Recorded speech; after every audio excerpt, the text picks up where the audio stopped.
संतप्त मानस शांत हों, जिनके गुणों के गान में बेवर्धमान महान जिन विचरे हमारे ध्यान।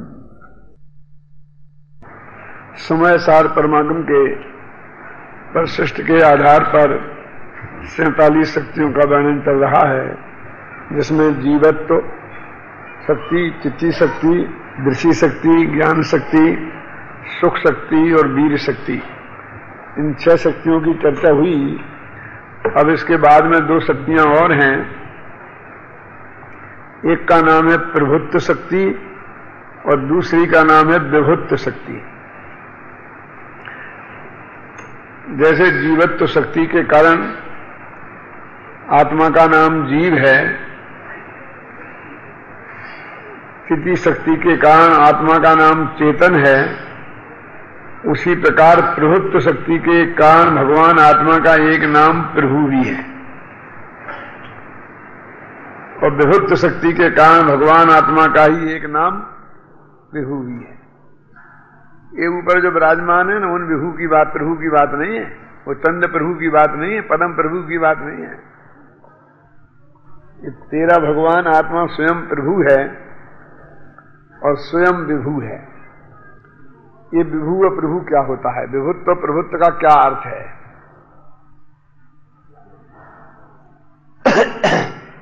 इनकी परिभाषा अपन पढ़ते हैं आचार्य अमृतचंद के शब्दों में। आपका पेज नंबर 335। अखंडित प्रताप स्वातंत्र शालित्व लक्षणा प्रभुत्व शक्ति। कि प्रभु उसे कहते हैं जिसका प्रताप अखंडित हो और जो स्वतंत्र हो। स्वतंत्र शालित्व है लक्षण जिसका, अखंड प्रताप का होना और स्वतंत्रता का होना, ये 2 बातें प्रभु में आती हैं। है ना? यदि हम स्वतंत्र नहीं हैं तो हम काहे के प्रभु हैं? अपने सुख दुख का, अपने भविष्य का हम निर्णय स्वयं नहीं कर सकते हैं कि हमें क्या करना है। ये निर्णय करने के लिए हम स्वतंत्र नहीं हैं तो हम प्रभु नहीं हो सकते हैं। और हमारा प्रताप जब तक अखंडित नहीं होगा तब तक ऐसी प्रभुता हम में आएगी नहीं। तो ये तो प्रभुत्व शक्ति का काम है। और विभुत्व शक्ति का काम क्या है वो भी पढ़ लेते हैं। देखो पेज नंबर 338 पर विभुत्व शक्ति। सर्वभाव व्यापक भाव रूपा विभुत्व शक्ति। कि आत्मा में जितने भाव हैं, माने गुण हैं, द्रव्य हैं, पर्याय जो भी है ना, भाव माने होता है पदार्थ। भाव द्रव्य को भी भाव कहते हैं, गुण को भी भाव कहते हैं, पर्याय को भी भाव कहते हैं, परिणमन को भी भाव कहते हैं, निर्मल परिणमन को भी भाव कहते हैं, विकारी परिणमन को भी भाव कहते हैं। आप कहते हैं कि ये तो जच्ची नहीं बात, कहिए कि सब कैसे? कि भाव माने अस्तित्व। तो जिसका लोक में अस्तित्व है वो सब भाव है ना? भाव माने होना, भूधातु होने के अर्थ में है ना। तो जिन जिन का जगत में अस्तित्व है वो सब भाव है। तो आत्मा में अनंत गुण हैं, अनंत शक्तियां हैं। तो ये जो विभुत्व नाम की शक्ति है, ये कहती है कि ये प्रत्येक वस्तु अनंत वैभवशाली है, अनंत वैभव है उसका, विभु है वो। और इस शक्ति का रूप हरेक गुण में होने के कारण प्रत्येक गुण अपने में अनंत वैभव का संपन्न है।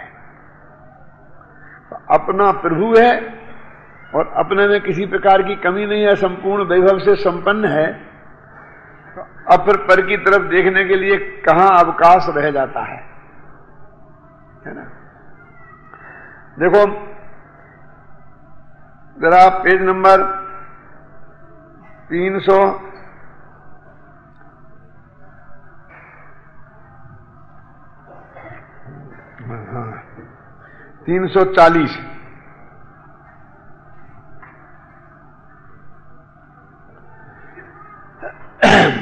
ये शक्ति खत्म हो रही ना, इसके पहले की 4 लाइनें। मैं अपने अनंत गुणों में व्याप्त हूं, इसलिए विभु हूं। है ना?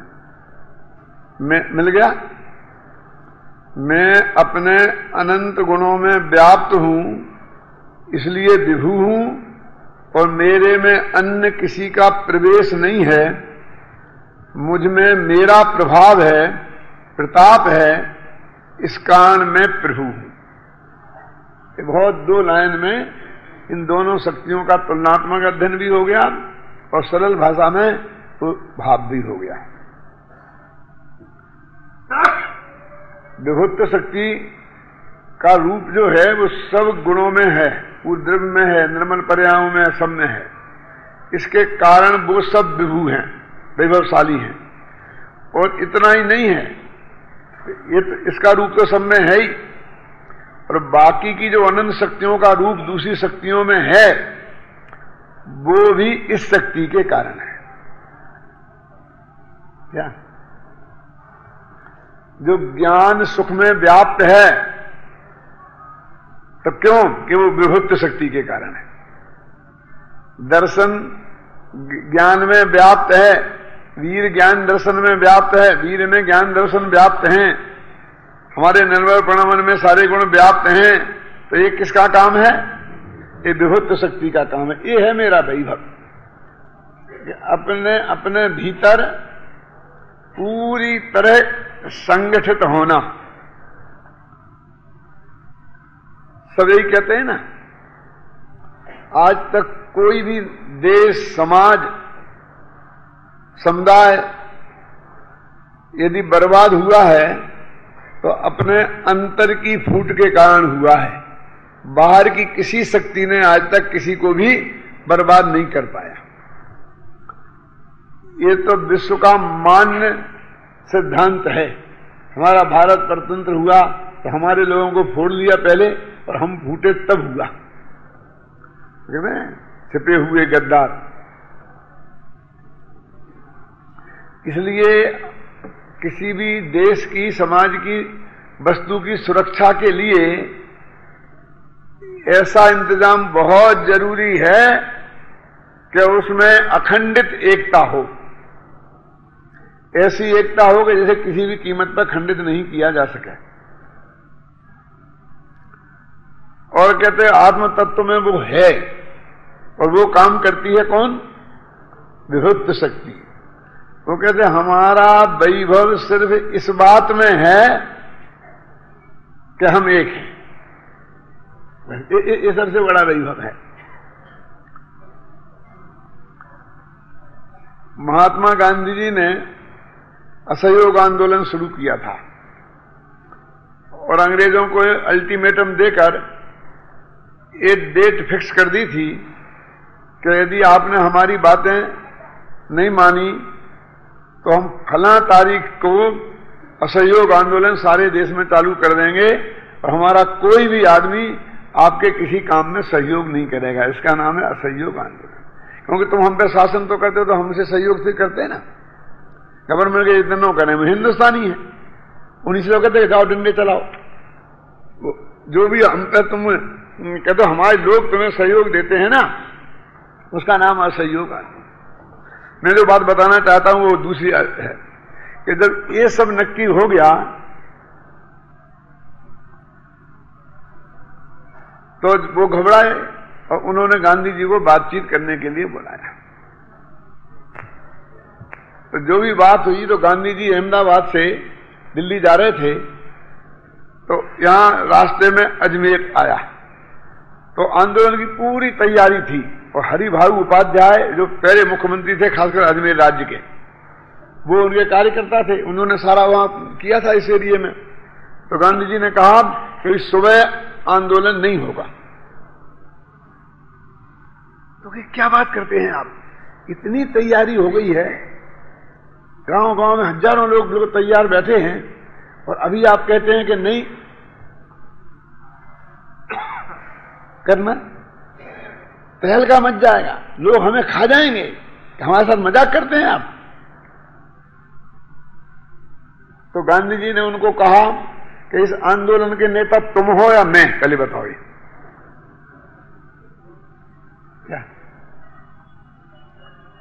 क्या आप क्या बात करते हैं, ये तो आप ही हैं, हम तो आपके सिपाही हैं, तो फिर तुम क्यों मेरे से मीन मेक कर रहे हो, प्रश्न क्यों पूछ रहे हो, क्या हो जाएगा क्या नहीं हो जाएगा। कुछ नहीं होगा और कुछ नहीं होना चाहिए।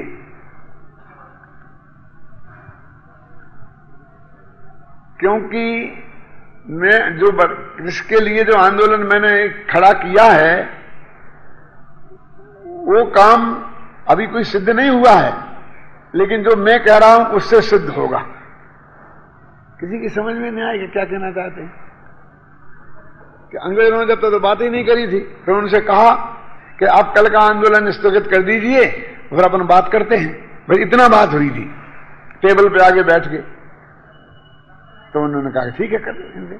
क्योंकि वो अंग्रेज लोग जानते थे कि इन्होंने इतनी तैयारी कर ली है कि अभी ये आंदोलन स्थगित करेंगे तो इनके ही लोग इनको खा जाएंगे और विद्रोह कर देंगे और मानेंगे नहीं, और जब मानेंगे नहीं इनकी बात तो हम उनको कुचल देंगे, सेना से छूट पड़ जाएगी। उनकी ये चाल थी। क्या गांधी जी समझ गए कि ये क्या कहना चाहते हैं, उन्होंने कहा ठीक है। दूसरे दिन जब आंदोलन कहीं कुछ नहीं हुआ तो अंग्रेजों ने जो गांधी जी ने कहा था वो मान लिया कि सचमुच जनता इसके हाथ में है। क्या मतलब, आंदोलन को भड़काना, जो भड़का सकता है जनता उसके हाथ में नहीं होती, जो भड़के हुए को रोक सके जनता उसके हाथ में होती है। भड़काना बहुत आसान है, उत्तेजना पैदा करना बहुत आसान है। पाकिस्तान पर आक्रमण करें हम, इसके लिए देश को तैयार करना बहुत आसान है। क्या, और सेना को बॉर्डर पर भेज देना और नक्की कर देना कल हम आक्रमण करेंगे, एकदम सैनिकों को तैयार कर देना सब देश को, और फिर कह देना कि नहीं आक्रमण नहीं होगा। ख्याल में है ना, ये आसान है। दूसरों की जमीन जीतना बहुत आसान है, वापस देना बहुत कठिन है। लाल बहादुर शास्त्री इसी में मर गए। जीत तो लिया था, जीतने में तो हीरो बन जाते हैं क्या, लेकिन वो वापस देने में, कहने का अर्थ यह है कि उनने ये बता दिया कि सचमुच जनता इसके कंट्रोल में है। जब ये कहेगा कि खड़ा हो जाओ तो खड़ी हो जाएगी, और जब ये कहेगा बैठ जाओ तो बैठ जाएगी। तो अब ये 33 करोड़ जनता का प्रतिनिधि है, इससे बात करके इसकी बात माननी पड़ेगी, नहीं तो हम इस देश में नहीं रह सकते। बिना आंदोलन किए वो उद्देश्य प्राप्त कर लिया जो आंदोलन करके भी होता क्या नहीं होता इसकी कोई गारंटी नहीं है। इसको कहते हैं गांधी जी ने अहिंसा के आधार पर सब काम किया। क्या करना, आंदोलन से हमको क्या बताना था, बोलो अंग्रेजों को निकाल देते कि हमारे साथ देश है, और हम देश से कहेंगे कि तुम अंग्रेजों का सहयोग मत करो तो नहीं करेगा, हम कहेंगे तो करो तो करेंगे। माने राजा तुम नहीं हो, आज से राजा हम हैं, भले ही गद्दी पे तुम बैठे रहो, आज्ञा हमारी चलती है, आज्ञा तुम्हारी नहीं चलती है। समझा? कोई सोच भी नहीं सकता था कि ये भी कोई रास्ता हो सकता है। वो समझते इस देश में शांति स्थापित करना है तो इस बुड्ढे का जिंदा रहना बहुत जरूरी है। ख्याल में है ना, इसलिए जब तक उनका राज रहा उनने उसको मानने नहीं दिया। इतनी सुरक्षा व्यवस्था अपने 22 राय से भी ज्यादा की, क्योंकि फिर बाद में कोई आदमी ऐसा नहीं रहेगा कि जो कह देगा शांत हो जाओ तो सब जनता शांत हो जाएगी। फिर तो जो होगा सो जो हो जाएगा। ख्याल में है ना, अभी एक आदमी ऐसा है कि जो एक कह देगा कि शांत हो जाओ तो शांत हो जाएगी। बस हमको इस आदमी की, इससे एक से तो बात कर सकते हैं ना, लेकिन जिसके हाथ में कुछ है ही नहीं उसे बात करके क्या करें। आंदोलन खड़े करने वाले तो बहुत हैं,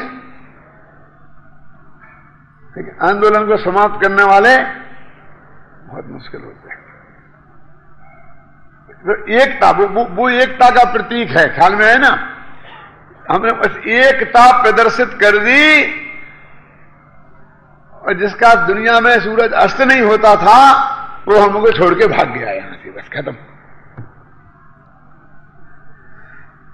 तो कहते इतनी ताकत है एकता में कि हाँ, और ऐसी एकता भगवान आत्मा में निरंतर विद्यमान है तो तू कितना शक्तिशाली है समझ ले, क्योंकि एक शक्ति इसके लिए डेपुटेड है उसमें, और उसका काम यही है।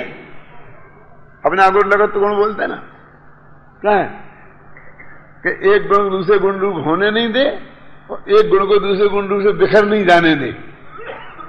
क्या उनमें जो भेद है वो भी कायम रहे और वे बिखर के अलग अलग नहीं हो जाएं, इसके लिए पूरी व्यवस्था। जैसे अगर लगत गुण है ना, ऐसे ये विभुत्व नाम की एक शक्ति है, और प्रभुत्व नाम की शक्ति क्या है? जिसमें विभु है वो प्रभु है, कि मैं अपना राजा में से, कि तुम प्रभु हो ना, कि किसके प्रभु हो? क्या हम अपने? तो हंसने लगते हैं लोग। क्यों दिनेश भाई, हमारे अशोकनगर की चर्चा है, वहां पाठशाला थी, मैं पढ़ाता था उसमें। एक ही अकेले अध्यापक था, लेकिन मैं अपने को हेड मास्टर की लगा लिखता था। क्या तो लोग हंसते थे कि 10-5 अध्यापक हों तो उनमें हेड मास्टर होता है, ये अकेले में हेड मास्टर कैसा? मैं क्यों कि हर स्कूल में हेड मास्टरी का कुछ काम होता है। क्या जो पूरे जिम्मेवार वो होता है ना, जैसे कि मान लो परीक्षा होनी है, बोर्ड से पेपर आना है, तो वो उनको वो संभालेगा, वो सारा काम होती है जिम्मेवारी के। तो जिसमें एक अध्यापक है उस स्कूल में, हेड मास्टरी का काम है कि नहीं? मैं आपसे पूछना चाहता हूं कि बिना उसके वो काम हो जाता है? तो जब वो काम मैं करता हूं तो मैं हेड मास्टर क्यों नहीं हूं? तो एक अकेला अपने में प्रभु, ये लोगों को समझ में नहीं आता है। और प्रभु बनने के लिए बहुत लोग उसके अंडर में हों और वो उनका प्रभु हो। क्यों? एक राज्य हो तो उसका राजा हो, ये बिना राज्य का राजा कैसे? लेकिन मैं तो अपनी मर्जी का राजा हूं, बोलते कि नहीं बोलते? मैं अपना प्रभु हूं, समझे ना? मेरे में मेरी चलेगी, तुम्हारी नहीं चलेगी। मुझे क्या करना है ये मैं निर्णय करूंगा, ये निर्णय तुम नहीं कर सकते हो। ख्याल में है ना? तो भगवान आत्मा अपने प्रत्येक काम करने में पूरी तरह आजाद है। एक लक्षण तो ये हुआ लगे, स्वातंत्र लक्षणा लिखा ना, अपनी प्रभुत्व शक्ति की बात करता हूं, निकालो। अखंडित प्रताप स्वातंत्र सालित्व लक्षणा, है ना? मैं स्वतंत्र हूं, ये स्वतंत्रता जिसका लक्षण है, ऐसा मैं प्रभु हूं। और ये क्या है? अखंडित प्रताप, कि मेरा जो वैभव है, मेरा जो प्रताप है, वो कभी भी खंडित नहीं होने वाला है। और स्वतंत्रता और अखंडित प्रताप, ये दो क्वालिटी जिसमें हो, उसका नाम है प्रभु। वो ऐसा एक प्रभुत्व नाम का गुण है, और उसके कारण ये भगवान आत्मा प्रभु है। आत्मा में प्रभुत्व शक्ति है, इसलिए आत्मा प्रभु है। ज्ञान गुण में प्रभुत्व शक्ति का रूप है, इसलिए ज्ञान गुण प्रभु है। दर्शन गुण में प्रभुत्व शक्ति का निश्चय दर्शन। अब ज्ञान गुण प्रभु कैसा है? ज्ञान गुण में प्रभुत्व का क्या लक्षण है? कि जो गे सामने हो, यदि वो ही मुझे जानना पड़े तो मैं प्रभु नहीं रहा। क्यों? क्योंकि जो सामने आएगा उसे जानना पड़ेगा। तो मेरी पर्याय में अनादि से ऐसी पर्यायगत योग्यता है कि मेरे ज्ञान की पर्याय का गे कौन पदार्थ बने, और मैं उसको ही जानूंगा हमेशा। कोई दुनिया की ताकत अनंत केवली मिलके उसे बदल नहीं सकते हैं। मैं ऐसा प्रभु हूं। आप समझ रहे हैं ना? मेरी एक एक पर्याय प्रभु है।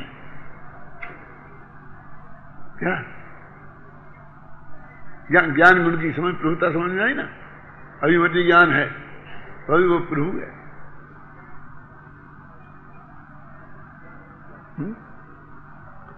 एक एक गुण का परिणमन, उसको परिणमित होने की ताकत उसमें पूरी तरह स्वयं में है। उसे किसी पर के अपेक्षा नहीं है कि वो काल द्रव्य का तो है ना अपेक्षा, कि वो तो निमित्त मात्र है, उससे कोई फर्क नहीं पड़ता है। वो हमारी आजादी को खंडित नहीं करता है। क्या?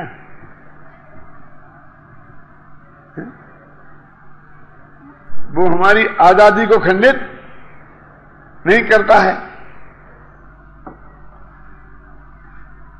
एक राजा ने कहा कि क्या प्रमाण है तू बैठा रहा? कि साहब आपके महल के ऊपर जो वो जल रहा था ना दीपक, चिमनी, वो बराबर में रात भर उसे देखता रहा, बराबर उससे पूछो मेरे गवाह है वो, या तो वो था जग रहा था या मैं था, और तो आप सब लोग सो रहे थे, मैं क्या बताऊं कि मैं रात भर बैठा रहा गणित पानी में। बोले अच्छा तुम उसे देख रहा था? कि हाँ देख रहा था। कि बस उसी की गर्मी से तुम उसको ताप रहा था।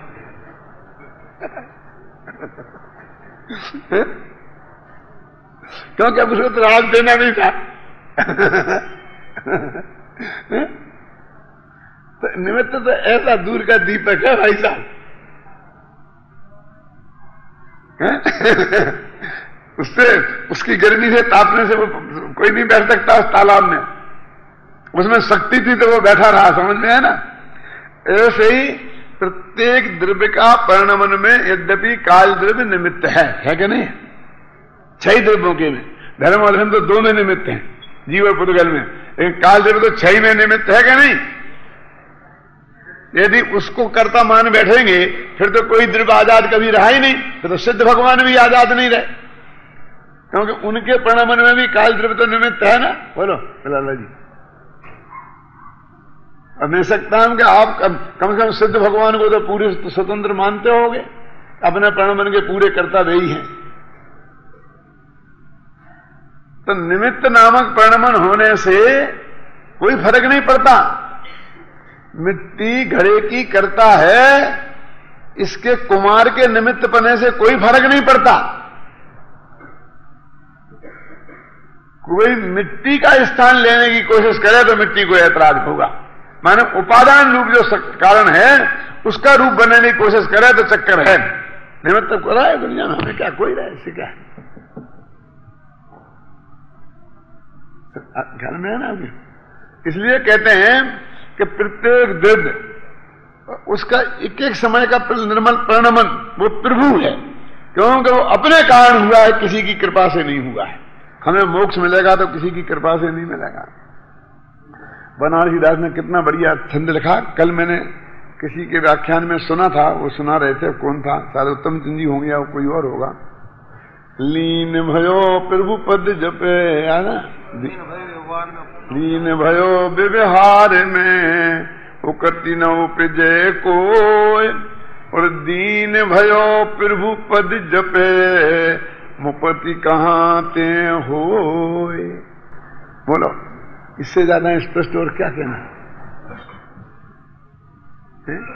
कि व्यवहार की क्रियाकांड में लीन हो गया और कुछ समझ में नहीं आता, क्या करें क्या करें क्या करें, क्या ना करें क्या ना करें क्या ना करें, खत्म।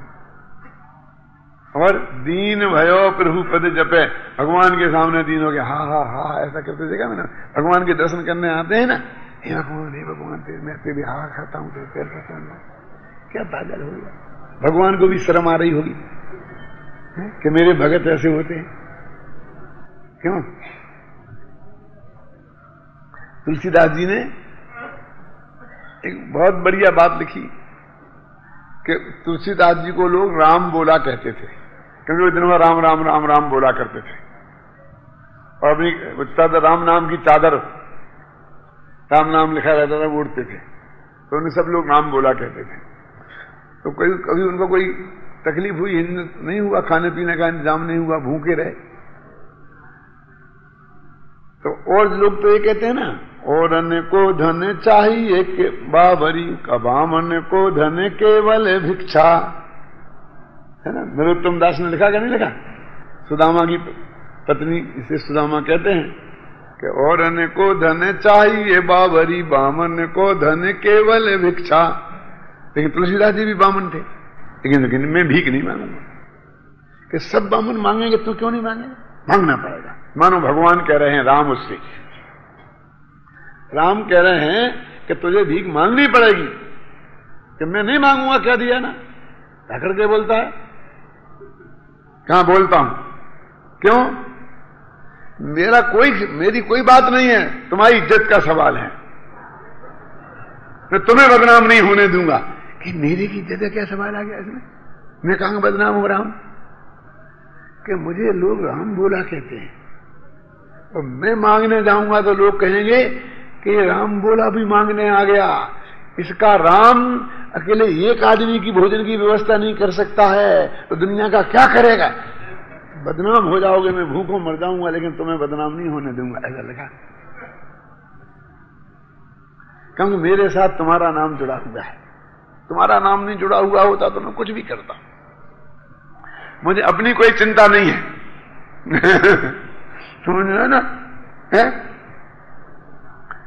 ऐसे कहते हैं कि भगवान के सामने तो दीन होकर के जबरा। तो तुलसीदास ने तो अपने राम की लाज रखी थी, तूने अपने भगवान की लाज भी नहीं रखी।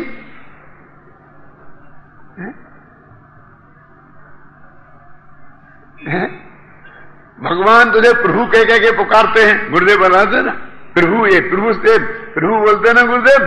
तो कोई ऐसा नहीं कि उपचार से कह रहे हैं, मक्खन लगा रहे हूं आपको। क्यों? प्रभु प्रभु कह के तुमको वे मक्खन लगाते होंगे। अरे प्रभु सुनते क्यों नहीं हो? सुनो, सोचो, प्रभु कुछ सोचो। तो तुम्हें मक्खन नहीं लगा रहे। सचमुच तुम प्रवृत्त शक्ति से संपन्न हो। प्रत्येक आत्मा में वो प्रवृत्त नाम की शक्ति है, भले ही उछल रही हो चाहे ना उछल रही हो। ख्याल में है ना? अभी उछलने और नहीं उछलने की बात अभी बाद में बताऊंगा, लेकिन वो प्रवृत्त शक्ति से संपन्न तुम हो, है ना?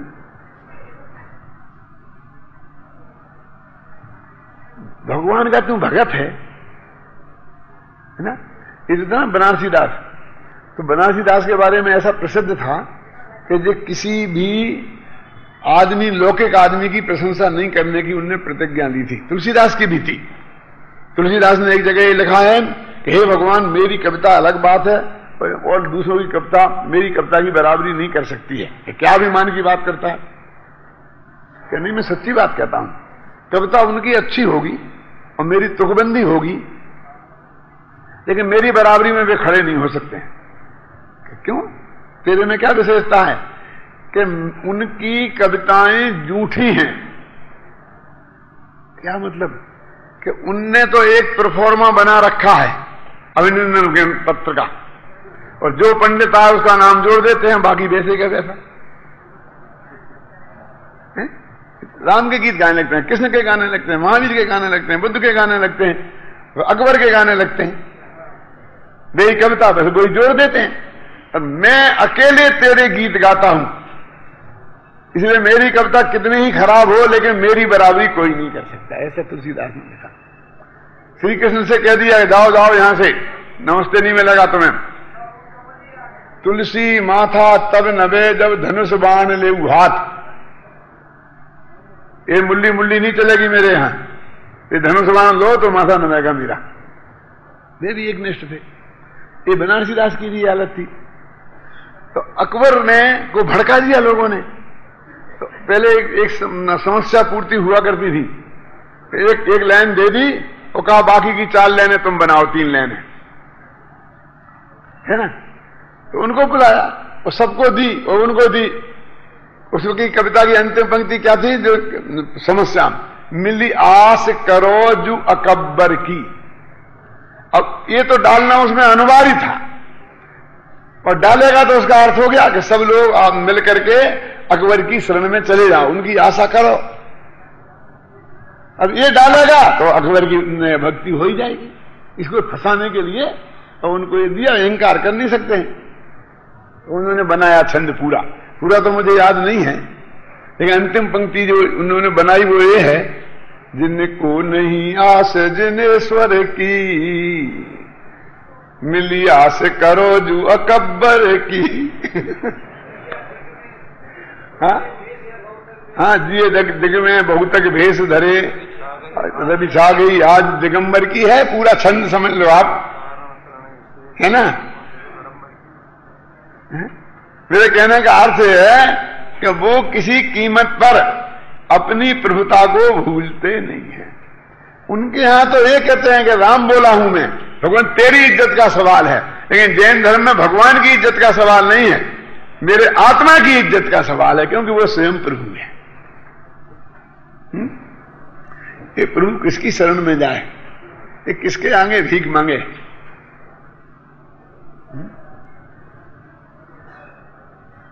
जैन दर्शन में भिखारीपना है ही नहीं। ये थोड़ा बहुत कई कविताओं में आ गया है, ये हिंदू धर्म का प्रभाव है, बिल्कुल 100%। मैं तो तब यहां आया था और परमात्मा 5-7 वर्ष का था, ख्याल में है ना, तो बहुत जल्दी जल्दी बोलता था, तो उच्चारण स्पष्ट नहीं था।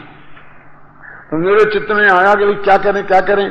तो यहां एक मास्टर जी थे, गोपी चंद जी, बहुत अच्छे भजन गाते थे। महेंद्र कुमार जी सेठी के मामा थे वो, या फिर जानते हैं सब लोग, बहुत अच्छे भजन गाते थे। तो मैंने उनसे कहा कि मास्टर जी, कि हमारे इस परमात्मा को आप थोड़ा सा हारमोनियम वगैरह वो सिखा दो, गाना बढ़िया, भजन अच्छे बोलना, क्योंकि अच्छे भजन बोलेगा तो वो जो उच्चारण जो है ना वो ठीक हो जाएगा। तो यहीं पर बैठ के सामने है ना, मैं यहां ऑफिस में बैठता था, वो यहां बैठ के सिखाते थे, ये अपने हॉल के सामने ही दालान में। अभी एक भजन एक दिन सिखा रहे थे, नहीं भावे जब आत्म अनुभव आवे, जब आत्म अनुभव आवे, जब आत्म अनुभव आवे। क्या वो मन पंक्षी मर जावे, चप्पल पक्ष युद्ध है, बढ़िया है, बहुत बढ़िया है, समझ लेना। फिर उन्होंने वो सिखाया, तो 4-6 महीना सीखा होगा। मैं ये कहना चाहता हूं कि भगवान के सामने भिखारीपन की भी वृत्ति जैन दर्शन में बिल्कुल नहीं है, ये अड़ोस पड़ोस का प्रभाव है। क्या कहने साहब, भक्ति में तो सब चलता है, भक्ति में सब चलता है, क्या नहीं चलता, भक्ति में सब नहीं चलता है। कुछ ऐसा तर्क चलने लग गया है आजकल कि तत्व ज्ञान की बातें जो है ना वो भक्ति में डालना ठीक नहीं है। एक ऐसी चर्चा चलती रहती है भाई, पर भगवान के में तो यही बात है कि करना भगवान की भक्ति, वो भक्ति है। मैं कहता हूं वो बहुत धोखे में है वो लोग, ऐसा सोचने वाले। आद्य स्तुतिकार कौन है बताओ, मुझे आपसे पूछना चाहता हूं। समंत भद्राचार्य जैन दर्शन के आद्य स्तुतिकार हैं, सबसे पहले स्तुति करने वाले हैं। भगवान की भक्ति करने वालों में यदि कोई है तो समंत भद्र का नंबर सबसे पहले है।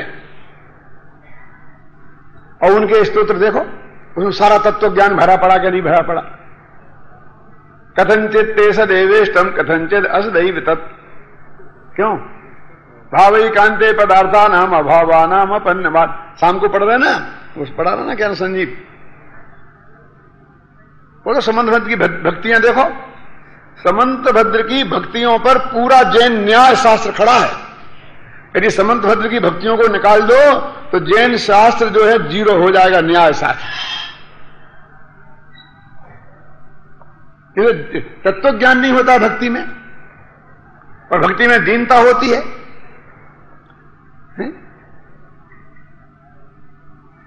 ये जो कंसेप्ट है वो बिल्कुल गलत है, टोटली रॉन्ग है। क्या इतिहास उठा के देखो, समंत भद्र से लेकर आज तक ये जितनी भी गड़बड़ी हुई है 200-400 वर्ष की है, बस खत्म। इसके पहले की कोई भी भक्ति ऐसी बता दो तुम कि जिसमें दीनता की बात आई हो।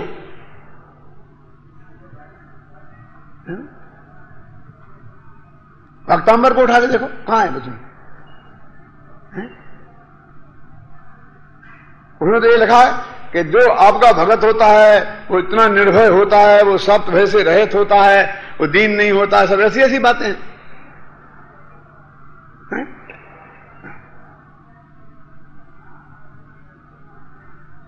जैसे जो आजकल सिनेमा की तर्ज आ गई है ना, और उस पर जो भक्तियां बनने लग गई, और ऐसे ही कुछ समय पहले ये अपने जो जैन धर्म में जो ईश्वरवाद की पोषक भक्तियां आई हैं वो ऐसी ही आई हैं।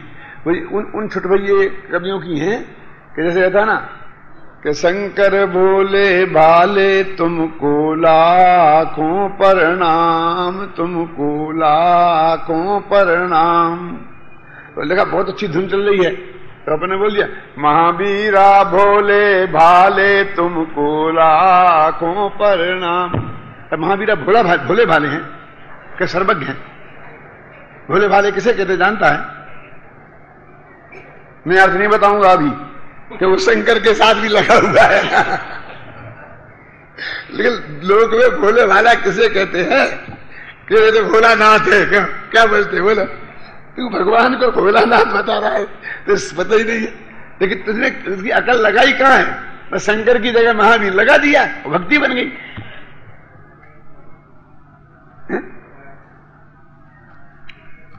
उसमें वो सिनेमा में एक गाना गाता था, वो एक आदमी औरत से कह रहा था मैं तेरे बिना जिंदा नहीं रह सकता, मैं तेरे बिना जिंदा नहीं रह सकता।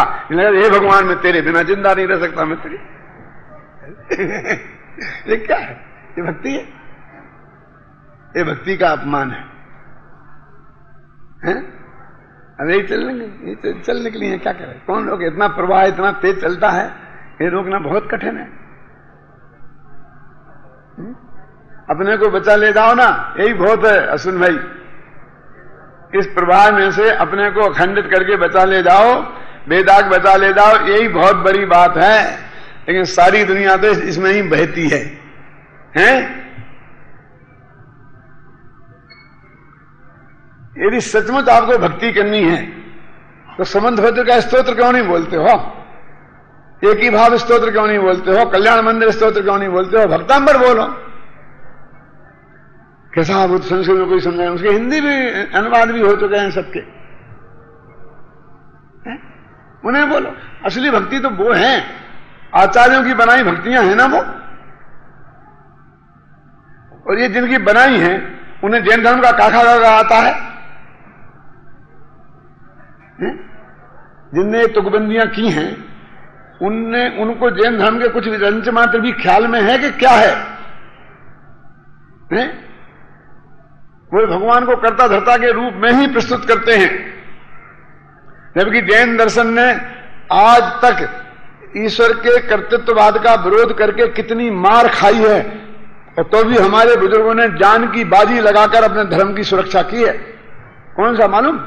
दक्षिण भारत में आपके मंदिरों में जाके देखिए, हिंदू मंदिरों में, वहां ऐसे चित्र लगे हैं कि जहां सैकड़ों मुनिराजों को घानी में तेल दिया गया। घानी समझते? वो तेल बना निकालते ना। क्यों? क्योंकि वे ईश्वरवाद का विरोध करते थे। तो भी उन्होंने उसको कायम रखा और हमने मुफ्त नहीं बेच दिया। जिस चीज के लिए उन्होंने जान की बाजी लगाई, क्यों?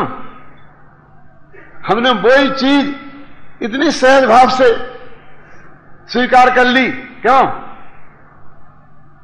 कि भगवान ये करता है, वो करता है, भगवान नहीं करेंगे तो उनके देवता कर देंगे, ये कर देंगे। कहीं रास्ते निकाल निकूल के बीच के कहीं ना कहीं तरीके से बिना करते हो, लेकिन होता तो जरूर है, मिल तो जाता है।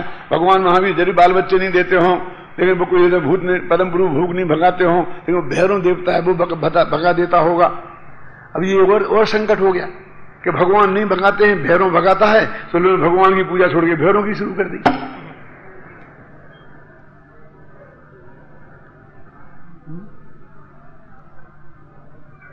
क्यों? अभी चढ़ावा सबसे ज्यादा वही चढ़ाते हैं, ये TFA कमेटी वाले उनके ही ज्यादा स्वागत करते हैं।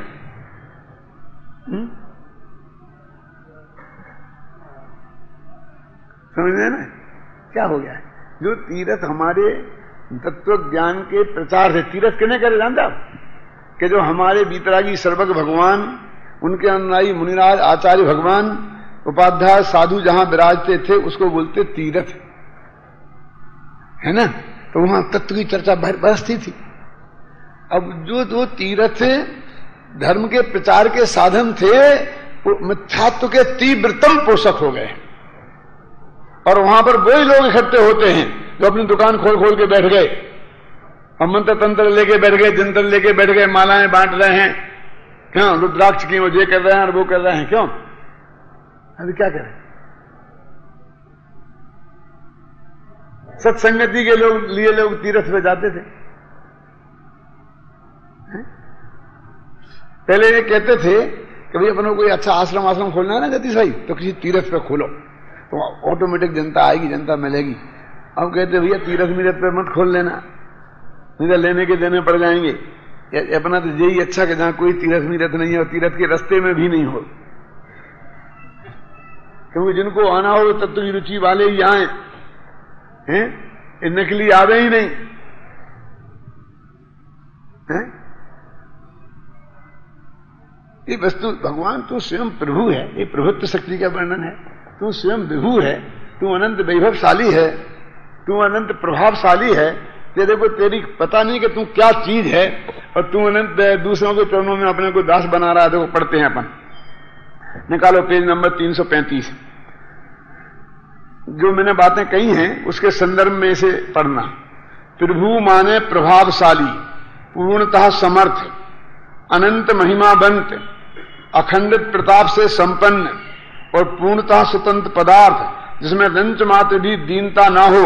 आगे ना, रंच मात्र भी दीनता ना हो, जिसे पर के सहयोग की रंच मात्र भी आवश्यकता नहीं हो। ये तो भगवान से सहयोग मानता है। वह पदार्थ प्रभु कहा जाता है। प्रभु की ये परिभाषा है। अपना भगवान आत्मा भी एक ऐसा ही प्रभु पदार्थ है, अनंत प्रभुता से संपन्न है, अनंत महिमावंत है, अखंडित प्रतापवंत है, पूर्णतः स्वतंत्र समर्थ पदार्थ है, क्योंकि वह प्रभुत्व शक्ति से संपन्न है। अर्थ करने की कोई जरूरत नहीं है, बहुत सरल है। उसमें और उसके असंख्य प्रदेशों में, अभी ध्यान से जाना, वो जो कल बताया था ना रूप रहता है, उसमें और उसके असंख्य प्रदेशों में, अनंत गुणों में, उनकी निर्मल पर्यायों में प्रभुत्व शक्ति का रूप विद्यमान है। इसलिए एक एक पर्याय प्रभु है। हमने वो पर्याय को तो बहुत हे दृष्टि से देखते हैं, मतलब यहां प्रभु है कह रहे, वो सम्मदर्शन पर्याय प्रभु है। इस कारण है भगवान आत्मा प्रभु है, उसके असंख्य प्रदेश प्रभु हैं, उसके अनंत गुण प्रभु हैं, उसके अनंत निर्मल पर्याय भी प्रभु हैं। इस प्रकार की अनंत प्रभुता से संपन्न भगवान आत्मा तू स्वयं है। मैं स्वयं हूं, तू है और मैं हूं, और हम सब स्वयं हैं। मैं हूं, तू है और हम सब स्वयं हैं। कौन क्या है? हम तो सब प्रभु। ऐसा जानकर हे आत्मन तू अपनी प्रभुता को पहचान। ऐसा करने से तेरी वर्तमान पर्याय में विद्यमान पामरता समाप्त होगी और प्रवृत्त शक्ति का निर्मल परिणमन होकर तेरी पर्याय में भी प्रभुता प्रकट हो जाएगी। ये है एक उपाय, बस दूसरा कोई उपाय नहीं है। देखो बहुत दो टूक परम सत्य बात है जो मेरे रोम रोम में बसी है, और मैंने सुबह राजेंद्र को कहा, बताया भी था, ये बार बार मेरा माथा खाते थे, तो मैंने कहा देखो एक वाक्य में सुन लो। यदि किसी को सम्यक दर्शन की प्राप्ति नहीं हुई है तो उसका एकमात्र कारण है, और वो ये है कि जो अपना भगवान आत्मा है, जो दृष्टि का विषय है, जिसमें अपनापन स्थापित करना है, उसका कंसेप्ट उसके दिमाग में क्लियर नहीं है। कहीं ना कोई गड़बड़ है, गारंटी से, बस और कुछ नहीं है। तो क्या करें? उस कंसेप्ट को क्लियर करो, और बाकी सब ऑटोमेटिक होने वाली चीजें हैं। तो कुछ बुद्धिपूर्वक पुरुषार्थ सिर्फ उस कंसेप्ट को क्लियर करना है।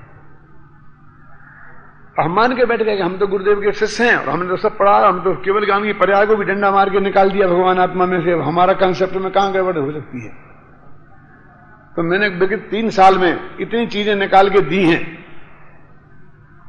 कि जिसमें देखो, ये तुम जानते थे कि नहीं जानते थे, तो समझ लो तुम्हारा कंसेप्ट क्लियर नहीं था। दृष्टि के विषय में लगा, अब काल की अखंडता, तुमने पर्याय को निकाल के फेंक दिया,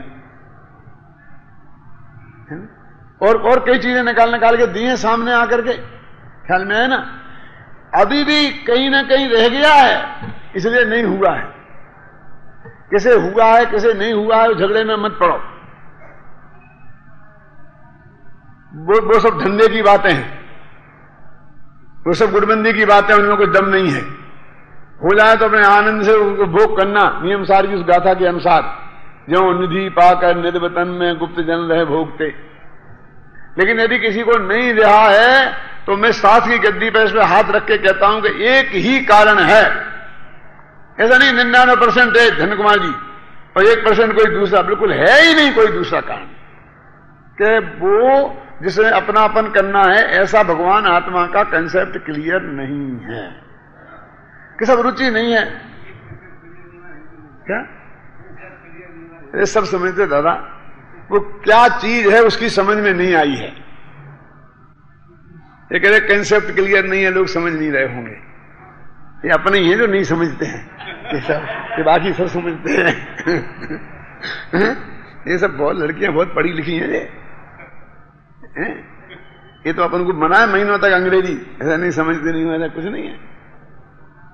क्यों? एक नक्की समझ लेना,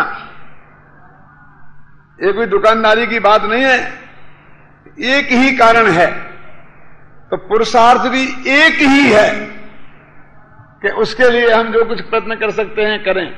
और इसीलिए जैन दर्शन में पर के सहयोग के नाम पर यदि कोई चीज है इस जगत में तो उसका नाम है देशना लब्धि, बस बता, और कुछ नहीं। और भगवान की बोझ आपने किया, आपको जगत को सुनाया, और भगवान से आप वो लाभ ले सकते हो कि उनकी देशना सुन के और अपने आत्मा को सुन के। और कुछ भगवान के यहां मिलने वाला नहीं है, तुम सिर पटक पटक के मर जाना, कुछ नहीं होने वाला है।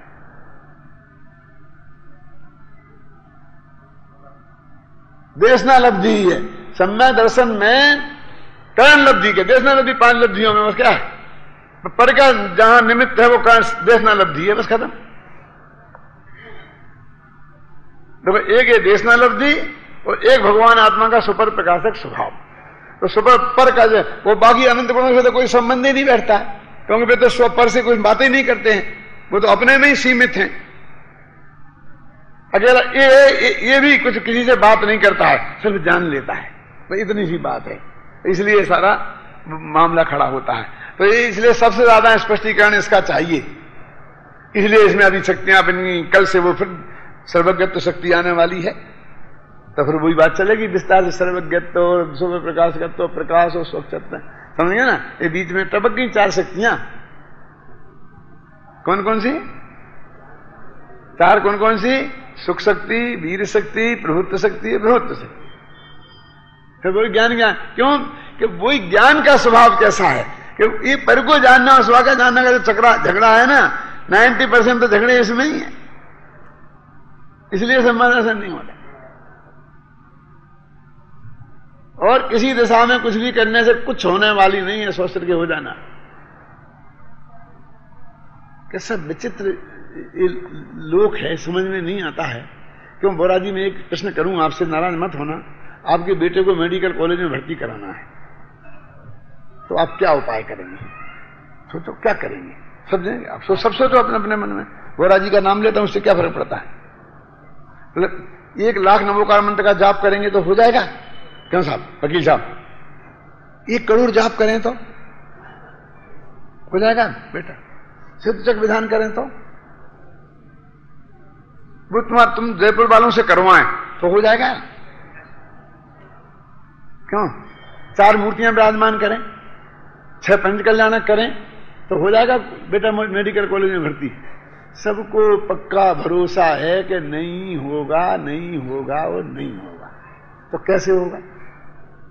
कि उसकी एक विधि है, सुनिश्चित विधि है कि इतनी योग्यता होनी चाहिए, 12वीं 14वीं क्लास पास होनी चाहिए, इतने परसेंटेज मार्क होना चाहिए, फिर प्री मेडिकल टेस्ट होगा उसमें पास होना चाहिए।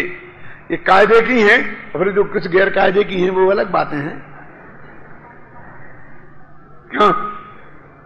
लेकिन वो गैर कायदे की भी जो हैं, वे कायदे की तुम पूरी करो तो काम करती हैं।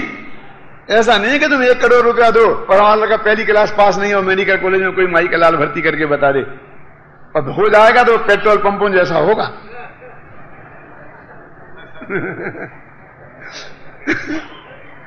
मतलब समझ गए ना? ये जो अनिवार्य रास्ता है वो तो पूरा करना ही पड़ेगा, और फिर वो घूस देनी पड़ेगी, वो अलग है। असली कारण कौन हुआ? ये योग्यता जो मेडिकल कॉलेज की। तो आप अपने बच्चे को डॉक्टर बनाना चाहते हो, जन्म से इसी रास्ते पे चलाते हो क्या? बोलो क्या करते हो?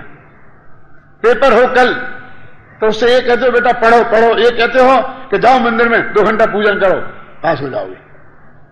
बोलो क्या कहते हो? अरे आप खुद नहीं मानते हो, आप मेरे साथ हो। धर्म के मामले में पागल कैसे हो जाते हो समझ में नहीं आती है। उसमें तो बराबर जो है वो ही करते गए नहीं उपाय। अब जैसे वो मेडिकल का ज्ञान है, वो ज्ञान का क्षेत्र है ना, ये भी आत्मा का ज्ञान है, ये भी ज्ञान का क्षेत्र है। तो इसकी भी एक सुनिश्चित प्रक्रिया है, उसमें देशने लब्धि भी आती है। समझ में आया ना आपके में ना? वो उतना ही पर का सहयोग है और बाकी सब स्वयं ही करना है। तत्व का निर्णय स्वयं करना है और बाकी कर्म मरम का 6 उपशम हो जाएगा ऑटोमेटिक। टोडरमल जी ने लिखा है कर्म की शक्ति तो कर्म में है और उसका उपाय भी तो यही है ना, आत्मा का ध्यान। तो फिर आत्मा के ध्यान के लिए आत्मा को जानना पड़ेगा कि नहीं जानना पड़ेगा? तो कर्म ही नाश करना हो तो उसका भी उपाय यही है। कैसा वो पाप का उदय है इसलिए नहीं होते, पुण्य का उदय हो जाए, तो उत्कृष्ट जाति का पुण्य बांधना हो तो उसका भी यही उपाय है। कोई दूसरा रास्ता नहीं है। ये बहुत स्पष्ट बात है। यहां वहां शक्ति समय खर्च करना समझदारी का काम नहीं है। मैंने एक वाक्य कहा था, कल आप हंसते थे, है ना? तो मैं ये कहता हूं कि मेडिकल कॉलेज में लड़के को भरना हो तो रोजाना 3 नमोकार मंत्र की मालाएं फेरना के नहीं? मैं क्यों कहूं नहीं फेरना? जरूर फेरना, लेकिन साथ में वो पढ़ाई भी कराना। क्यों? और यदि नहीं फेर सको तो और बढ़िया है, उतना समय और बचेगा उसे पढ़ाई करने के लिए। क्योंकि तुमने 10 मालाएं फिर गले में मर दी तो रोजीना 2 घंटे चले जाएंगे, फिर तो गारंटी से फेल होना है। क्योंकि जब धर्म है तो 2 मालाएं धर्म है तो 20 मालाएं धर्म क्यों नहीं है? तो 10 गुना धर्म होगा ही ना, होगा। बोलो। हमारा सबसे बड़ी दिक्कत यह है कि धर्म के लिए हम बहुत कम समय निकालते हैं और जो भी समय निकालते हैं ये जो सुनिश्चित कार्यक्रम आपने नक्की कर दिए हैं तो सब उसे वो खा जाते हैं। वो असली जो काम है ना उसके लिए समय किसी के पास बचता ही नहीं है। इसलिए बनारसी दास का एक छंद मैंने मंदिर में लिखवा रखा है भगवान की भक्ति का, वो पढ़ लेना सब। मुझे याद नहीं है लेकिन उसका अर्थ यह है कि बनारसी दास कह रहे हैं कि हे भगवान, मेरे हृदय में 24 घंटा तेरी भक्ति बसती है। कहे हम नहीं मानेंगे, तुम कभी तो करते ही नहीं हो भक्ति। भक्ति भक्ति भगवान क्यों कह रहे भक्ति बसती है? कि कभी मैं आपकी बात सुनता हूं, कभी मैं आपकी बात पढ़ता हूं, कभी मैं उसका विचार करता हूं, कभी उसके बारे में सोचता हूं। तो इस प्रकार अनेक प्रकार से तेरी भक्ति ही मेरे चित्त में उमड़ती है। ये जो जनवाणी का स्वाध्याय मैं कर रहा हूं, समाचार पढ़ रहा हूं, ये भी तेरी भक्ति है। ये जो आत्मा की बात जो तेरी है ये भी तेरी भक्ति है। तो अकेली वही भक्ति नहीं है कि 2 पंक्तियां बोलना, ऐसा बनारसी दास ने कहा। तो इसलिए कहते हैं भाई साहब कि हमारा जनवाणी का पढ़ना, पढ़ाना, लिखना, लिखाना, सोचना, विचारना, उत्तरकाली ध्रुव का कंसेप्ट स्पष्ट करना, कराना, अंदर अपने चित्त में करना, ये सब भगवान की भक्ति के ही रूप हैं। और हमने इसे भक्ति में से निकाल दिया सबको, और भक्ति में उन चीजों का कब्जा हो गया जो भक्ति नाम की चीज है ही नहीं, वो भक्ति नहीं है, उन सब चीज का कब्जा हो गया। और असली जो भगवान की भक्ति थी, आप कब करते हो भक्ति? मैं कहा सुबह दोपहर में 2 बजे से बैठता हूं ना, 5:30 बजे तक करता हूं सच्ची भक्ति। आप ना कहां करते हो? कि मैं अपने ऑफिस की टेबल पर बैठ के करता हूं। कहां जचता नहीं जचता? ये सारी जनवाणी खोल के चारों तरफ रहती है और उसको पढ़ता हूं, लिखता हूं, बोलता हूं, समझता हूं, रिपीट करता हूं। ये भगवान में मेरी भक्ति नहीं होती तो उनकी बातों में इतना समय कैसे लगाता? क्यों बोलो दिनेश भाई? ये मेरी भगवान की भक्ति नहीं है। आप इतने प्रेम से भगवान की तत्व चर्चा सुन रहे हैं तो आपकी भगवान की भक्ति नहीं है, ये भक्ति नहीं भगवान के प्रति, ये भक्ति का प्रतीक नहीं है। ये हम चर्चा कर रहे हैं, ये भक्ति का प्रतीक नहीं है। सब अपने विषय कसाय का काम धंधा पानी छोड़ के यहां आकर बैठे हैं, ये भक्ति का प्रतीक नहीं है। ये बिना भक्ति के हो रहा है सब, बिना श्रद्धा और भक्ति के। तो कोई एक दाना तो दे दे, 1 मिनट तो बात करने को दे दे। हम जो इतना समय समर्पित कर रहे हैं, ख्याल में आया ना, तो ये उसके प्रति अनंत भक्ति का प्रतीक है। तो ये भी भक्ति में शामिल करना। यदि आप इसे शामिल करना चाहते हो तो मैं कहना चाहता हूं कि आप 24 घंटा भगवान की भक्ति करो। यदि भक्ति के नाम पर ये चीजें आपके दिमाग में नहीं है और कोई दरस भिखारी आया होए तो हे भगवान कभी नहीं करना।